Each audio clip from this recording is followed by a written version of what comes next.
అవ్వాతాతలు అసహ్యులు వికలాంగులు 1వ తేదీ ఉదయాన్నే అందాల్సిన పెన్షన్లు అందకుండా చేసిన చంద్రబాబు అండ్ కోకు తప్పక తగిన శాస్త్రి జరుగుతుందని విశాఖ వైఎస్ఆర్సీపీ అభ్యర్థి doctor Botsa Jhansi Lakshmi south MLA Vasupalli Ganesh కుమార్లు అన్నారు.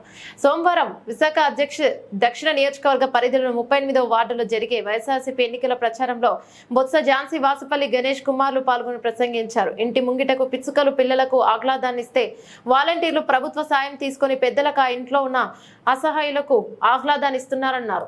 అటువంటి వాలంటీర్లపై పిచ్చుకపై బ్రహ్మాస్త్రంలా చంద్రబాబు బ్యాచ్ వ్యవహరించడం తగదన్నారు. వృద్ధుల అసహాయులకు ఇబ్బంది పెడుతున్న టీడీపీకి వారి శాపం తగులుతుందన్నారు. విశాఖ అభివృద్ధికి అంకిత భావంతో పనిచేస్తామన్నారు. కార్యక్రమంలో విశాఖ మేయర్ గొలగాని హరిక్ వెంకటకుమారి, జిల్లా వైఎస్ఆర్సీపీ అధ్యక్షులు కోల గురువులు, వైఎస్ఆర్సీపీ ఎన్నికల పరిశీలకులు ద్రోణం రాజు, శ్రీ వాస్తవ, జహీర్ అహ్మదులు, మాజీ SKML temple chairman Kolli Simhachalam, party కార్యకర్తలు హుషారుగా పాల్గొన్నారు. వందలాది మంది వెంటరాగా ఓల్డ్ లక్ష్మి థియేటర్, కురుపా మార్కెట్ ప్రాంతాల్లో ఎన్నికల ర్యాలీ జరిగింది. ఏదైతే గ్లోబల్ సిటీగా ప్రపంచంలో మనం పోటీ పడాలో మన కొండ మీద చూస్తే మరి మసీదు ఒకటి, అలాగే గుడి ఒకటి, పెద్దలు, మిత్రులు, సన్నిహితులు, స్నేహితులు, పత్రికా సిద్ధమా సిద్ధమా సిద్ధమా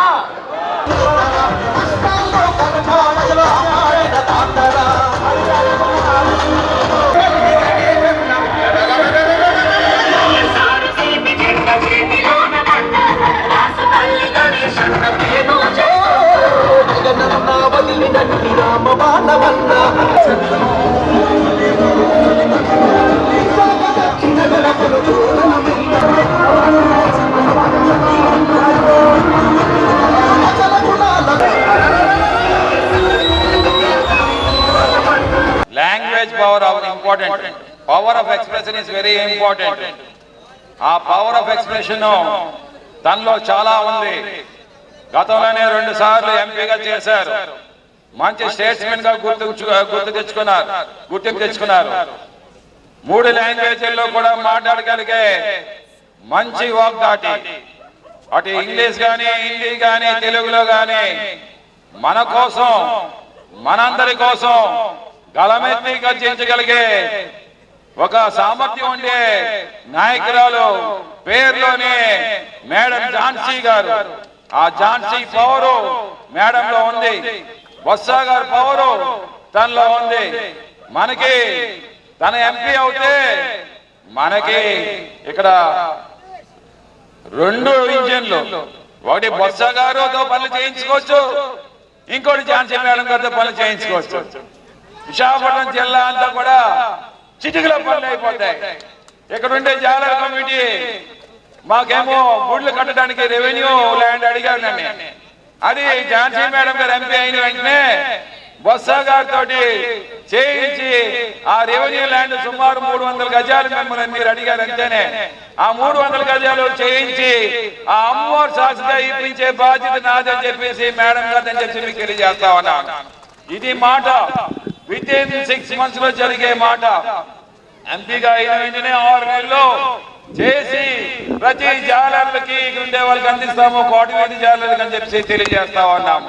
ఇది అనేక సంక్షేమ ఫలాలను అందిస్తున్న మన ముఖ్యమంత్రి గారికి ఆ సంక్షేమ ఫలాలు అవినీతిమయం లేకుండా నేరుగా లబ్ధిదారులకు ఇచ్చే వాలంటీర్ సోదరులు సోదరిమణులు ఈ రోజు ఇస్తున్న కార్యక్రమానికి మరి ఈ రోజు తెలుగుదేశం నాయకులు, తెలుగుదేశం అధినేత మరి దానికి చంద్రబాబు నాయుడు గారు వాలంటీర్ మీద ఈ రోజు పిచ్చిపై బ్రహ్మాస్త్రం లాగా వారు చేసిన సేవలకి ఈవేళ ఎలక్షన్ కమిషన్ లో చెప్పి దాన్ని ఆపించారు.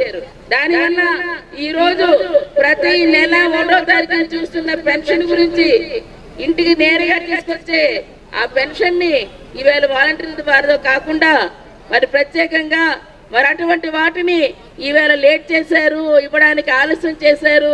మరి ఎలక్షన్ కమిషన్ ద్వారా దాన్ని ఫిర్యాదు చేసి ఒక్కసారి ఆలోచన చేయండి. ఈ రోజు ఎప్పుడని చూస్తున్న పెన్షన్ కోసం చూస్తున్న అవ్వాతాతలు, అలాగే మంచం మీద ఉన్న వృద్ధులు, మరి అనేకమైన ఇబ్బందులు పడుతున్న వికలాంగులు, మరి ఈ రోజు ఏ ఆధారం లేక నక్క చెల్లని వితంతువులు ఈ రోజు పెన్షన్ కోసం ఎదురు చూస్తున్న వారికి ఈ రోజు మొండి చేయి చూపించి వారు తింటున్న అన్నంలోని మట్టి జల్లిన మహానుభావుడు చంద్రబాబు నాయుడు ఆ పార్టీ అని చెప్పేసి మరి ఈరోజు తెలియజేస్తున్నాను. అటువంటిదా ఈరోజు చేయాల్సింది? ఈరోజు వారి మీద ఈరోజు మీరు చూపిస్తున్నది మొదటి నుంచి వాలంటీర్లు చేస్తున్న సర్వీస్ ని అలాగా వాటిని అడ్డుకునే ఉంటున్నారు. ఈరోజు ఎలక్షన్ కమిషన్ ముందు పెట్టి పెన్షన్లు కూడా సరిగ్గా వాళ్ళతో ఇవ్వనివ్వకుండా ఈరోజు మరి సచివాలయాలకు వెళ్ళి వీరు వెళ్ళలేని పరిస్థితి, మంచి మించి కదలలేని పరిస్థితి. అటువంటి వారిని తాలూకా మరి తప్పనిసరిగా శాపం రానున్న రోజుల్లో ఓటు రూపంలో ఈ రోజు ప్రజలే బుద్ధి చెప్తారని చెప్పేసి నేను తెలియజేస్తున్నాను. అలాగే మా ముస్లిం సోదరులు మనందరూ అట్టడుగున్న బడుగు బలహీన హరిజన గిరిజన అన్ని కులాలు కూడా వీళ్ళు సమానంగా చూసుకుంటూ ఏదైనా కార్యక్రమం చేశామంటే కులాలు చూడలేదు, పార్టీలు చూడలేదు, మతాలు చూడలేదు. ఈవేళ ఎవరైతే అర్హులందరికీ కూడా ఇవ్వమని చెప్పి జగన్మోహన్ రెడ్డి గారు ఈ రోజు ఆ కార్యక్రమాలు చేసిన ఘనత కూడాను భారతదేశంలో ఏకైక ముఖ్యమంత్రిగా జగన్మోహన్ రెడ్డి గారికే ఉంది. అటువంటి నాయకుడిని, అటువంటి చేసిన కార్యక్రమాల్ని ఈ రోజు పిల్లలు చదువుకోవాలంటే మన పిల్లలు చదువుకోవాలంటే అమ్మఒడి ద్వారా ఈ రోజు ఇవ్వడం, అలాగే కాలేజీలో ఎంతమందో విద్య అభ్యసించాలంటే ఈవేళ ఆర్థికంగా ఇబ్బంది పడకూడదని చెప్పి స్కాలర్షిప్ రూపంలో ఇవ్వటం, ఈవేళ అనేకమైనవి వారికి వసతి దీవెన, విద్యా దీవెన. అంతేకాకుండా ఈవేళ మహిళల పేరిట ఎక్కడున్నా సరే వారికి ప్రత్యేకంగా మరి వారి పేరునే అన్ని కూడా ఇవ్వటం, ఒక రేషన్ కార్డు ఇచ్చినా, ఇల్లు ఇచ్చినా, ఈవేళ స్వయం ఉపాధి సాధనలో వాళ్ళు కాళ్ళ మీద నిలబడాలని 0 వడ్డీతో రుణాలు ఇచ్చిన మహిళలకే ఇచ్చి అనేకమైనవి ఈ రోజు వారికి అందుబాటులో ఇచ్చి ఒక ఇల్లు ఇచ్చిన వారి పేరు మీద ఇవ్వటం.